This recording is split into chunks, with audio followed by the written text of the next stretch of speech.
Здравейте, отново сте с мен и днес ще ви покажа Клаудия Вулф от Ужас камера начало. Това е нейната кутия. Ето я. Нея.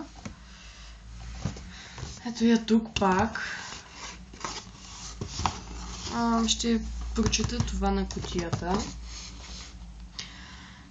Изминали са, че 400 години откакто кралицата на вампирите избяга и властта намалява. Сега Дракулора е обявена за нова наследница на трона на вампирите. Но тя е действително истинската кралица ли е? Или просто дубльор? Вампирите ще трябва да излязат от сценичната уплаха и да отидат в Лондон, Ню Горлеанс и накрая дори в Холивуд, за да открият истинската звезда, с която да завършим сцената.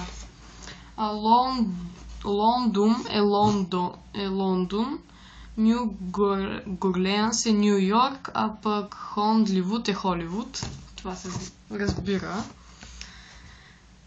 Ето, това е таблетът на Клаудия. Това е нейният химикал.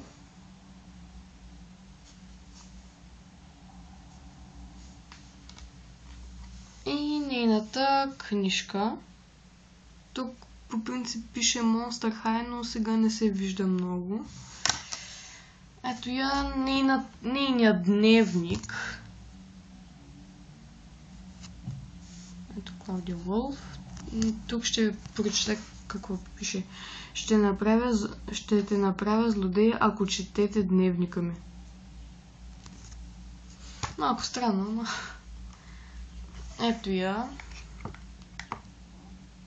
Аз си бях направила плитки и сега е малко кадрива. Ето тя е на опашка. Тя е на 19.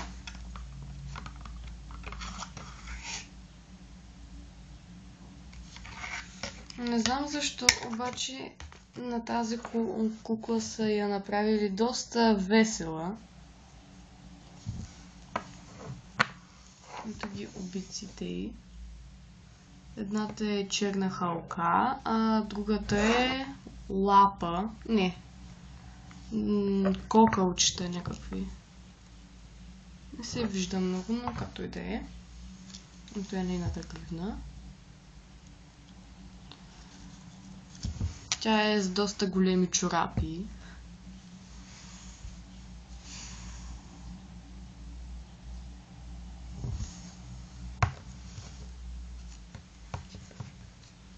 Ето я.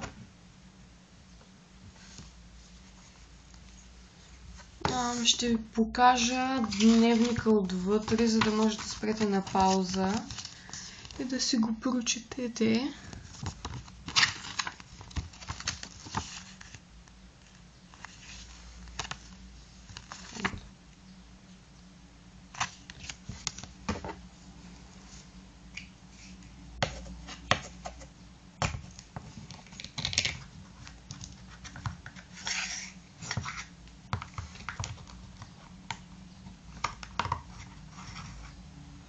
Това беше всичко от мен. Довиждане!